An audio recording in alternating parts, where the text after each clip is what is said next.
गेल्या काही दिवसांपासून चर्चेमध्ये असलेल्या दादरच्या कबूतरखान्यावरून आता पुन्हा वाद वाढण्याची शक्यता आहे। दादरमधील कबूतरखान्यावर पुन्हा ताडपत्री टाकण्याच्या कामाला सुरुवात झालेली आहे।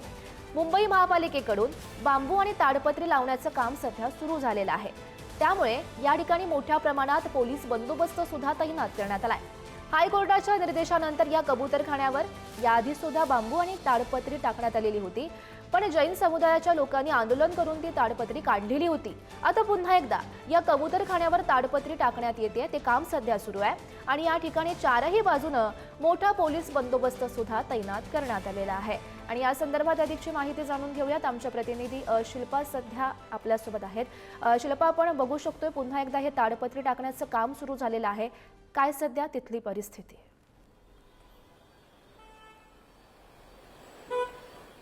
गौरी, आपण जर पाहिलं तर दादरचा जो कबूतरखाना आहे तो विषय गेल्या काही दिवसांपासून चर्चेत आलेला, हायकोर्टात देखील हा विषय सुरू आहे। त्यानुसार निर्णय जो आला होता त्यानुसार मुंबई महानगरपालिकेने या दादरचा जो कबूतरखाना आहे त्या कबूतरखान्यावर ताडपत्री टाकण्याचं काम केलं होतं। त्यानंतर आपण जर आता पाहिलं तर हा जो कबूतरखाना आहे त्या कबूतरखान्यावर पुन्हा एकदा मुंबई महानगरपालिकेच्या वतीने बांबू आणि ताडपत्री टाकण्यात आलेली आहे। संपूर्ण कबूतरखाना हा झाकण्यात आलेला आहे।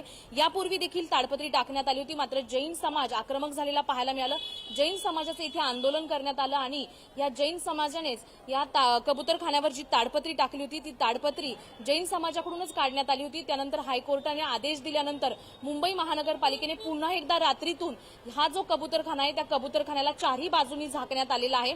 संपूर्ण कबूतरखान्यावर ताडपत्री टाकण्यात आलेली आहे। बांबूच्या साह्याने ही ताडपत्री टाकलेली आपल्याला पाहायला मिळते आणि संपूर्ण कबूतरखाना हा झाकण्यात आलेला आहे।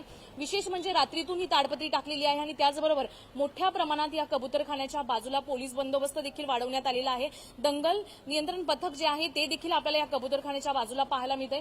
आपण जर पाहिलं तर पोलिसांचा फौजफाटा या कबूतरखान्याच्या बाजूला मोठ्या प्रमाणात या सर्व घडामोडींवर असंच लक्ष ठेवून राहा।